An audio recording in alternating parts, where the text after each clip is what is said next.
Today, we're diving deep into a really fundamental question. How do dominant financial and political systems subtly yet profoundly manipulate our human values, our sense of identity, and even the social contracts that bind us all, really to maintain their power and control? And crucially, what do a deeper understanding of these mechanisms, coupled with insights from emerging technologies, reveal about the potential pathways to our collective future? We're going to wrestle with whether the recurring crises of belief, the ever-present specter of debt, and societal instability are simply inevitable outcomes of these deeply embedded control structures, or if understanding the true nature of money and leveraging new technologies can genuinely reshape a post-capitalist future. I'll be arguing for the transformative potential, highlighting the agency we gain by demystifying money and strategically using technology. And I'll be exploring the deep-seated, systemic nature of these controls, emphasizing the inherent challenges, maybe even the intractability in achieving any genuine post-capitalist transformation. Right. So, to start, I propose that our current economic system operates under what I'd call a veil of deception. It deliberately obscures a fundamental truth. Money is a social construct. It's essentially a promise, which banks actually, they create out of nothing through simple bookkeeping entries every time they issue a loan. Now, this isn't just some academic detail.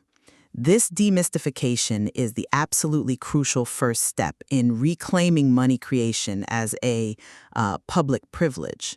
Once we truly recognize this, society can demand that credit be reoriented away from speculative financial transactions, the kind that often cause these boom-bust cycles, and concentrate immense wealth, and instead direct it towards productive, sustainable projects for the public good.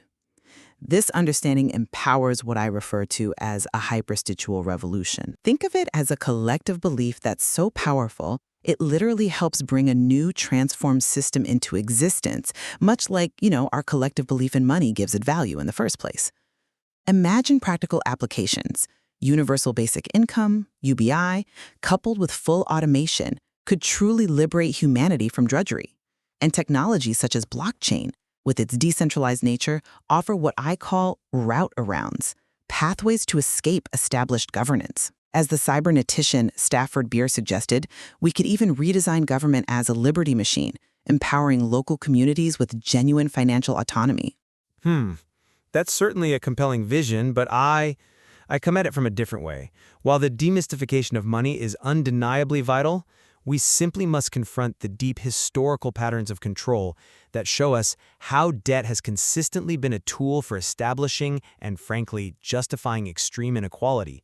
Look from ancient debt cancellations in Mesopotamia, which were often necessary just to prevent outright societal collapse, all the way to the modern International Monetary Fund, which, let's be honest, primarily protects creditors.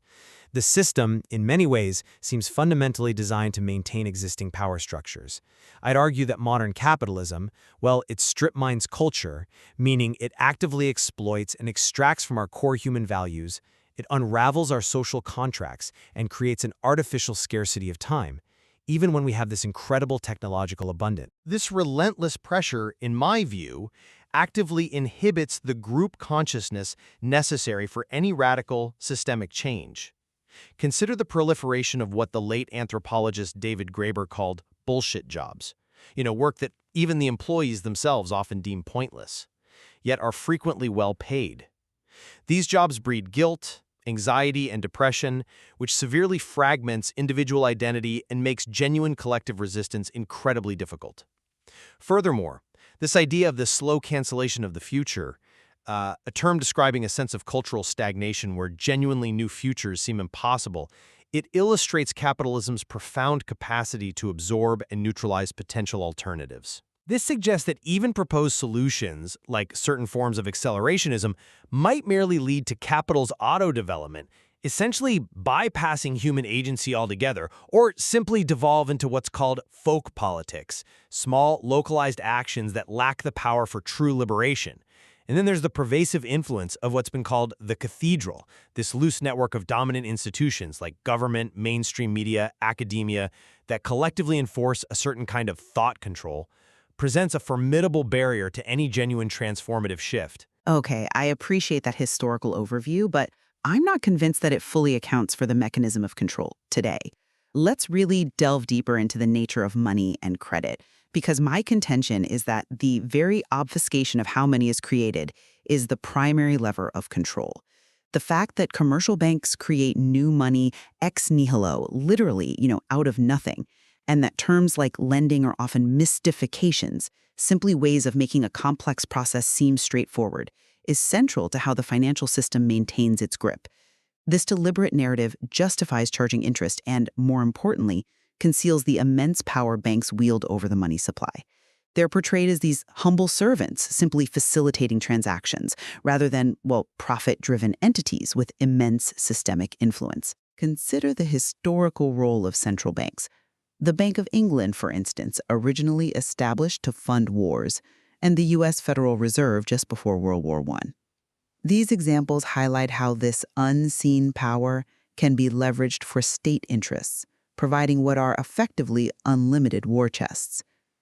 Exposing this foundational deception, which has been perpetuated to hide the bank's enormous power to create money, is absolutely critical to empowering society.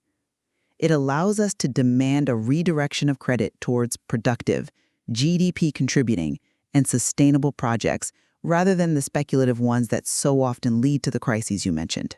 Right, I get the obfuscation point, but I would frame it differently. While the opaque nature of money creation is undoubtedly a critical element of control, the problem, I think, extends beyond how money is created to who controls its allocation and the systemic dependence on debt that this creates. My concern is that even if we understand the mechanics, the system's design perpetuates a cycle.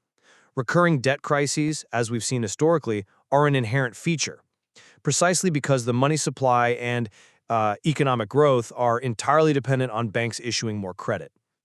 Banks, driven by self-interest, often direct this money creation towards short-term, speculative gains in financial assets like real estate and stocks, fueling asset bubbles and exacerbating wealth concentration. There's data showing that when bank credit creation significantly exceeds nominal GDP growth for several years, a bubble is created that inevitably ends in a banking crisis. We saw this clearly in Ireland and Spain, for instance.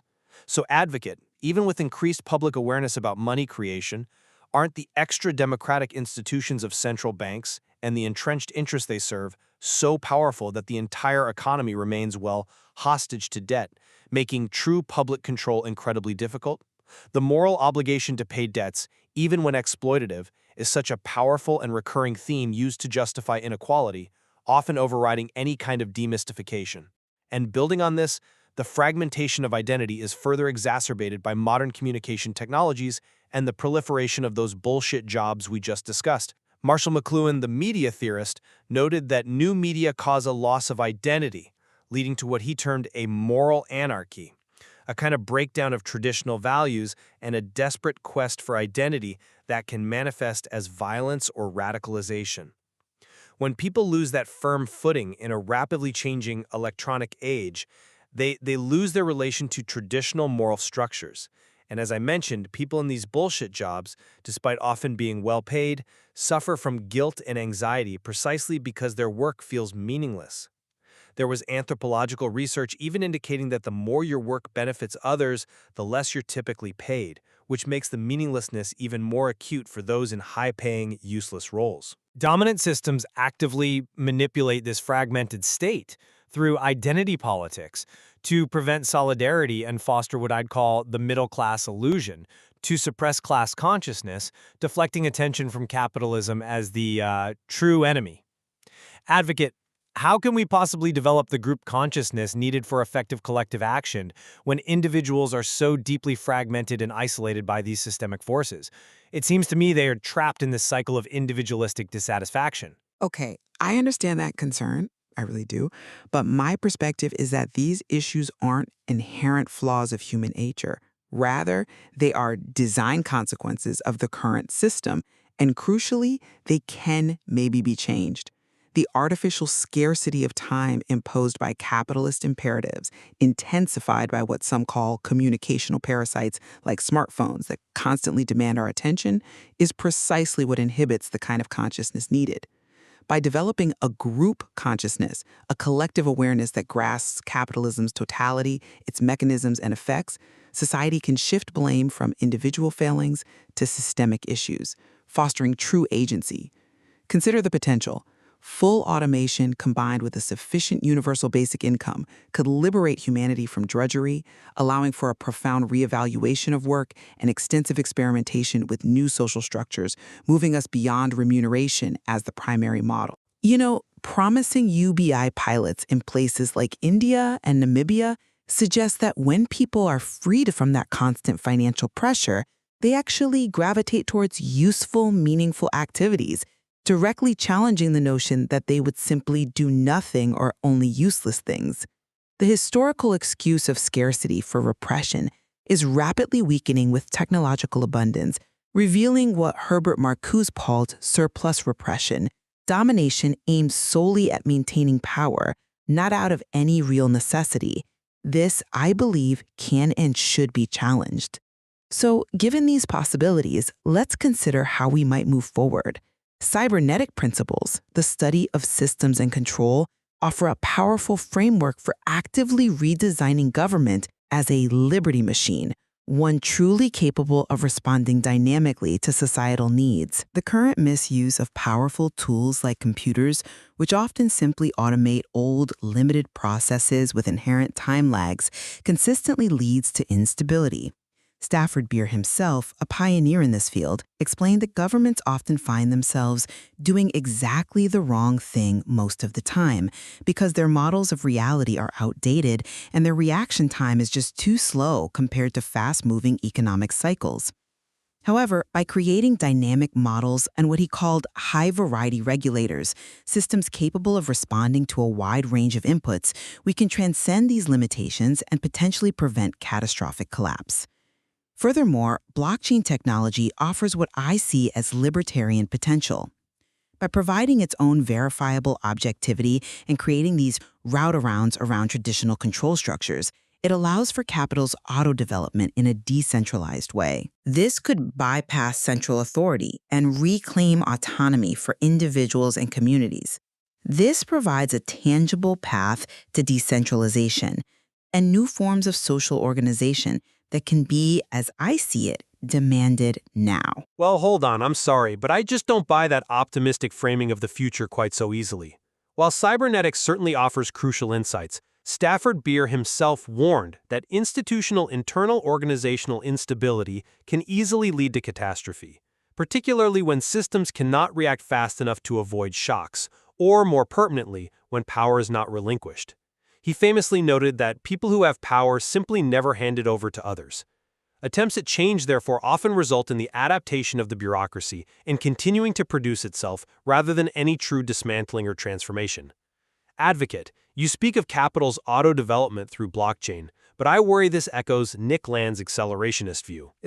This perspective suggests that capital's inherent drive for self-development could easily lead to a purely machinic capitalism, a system where non-carbon-based intelligent machines increasingly bypass humans altogether.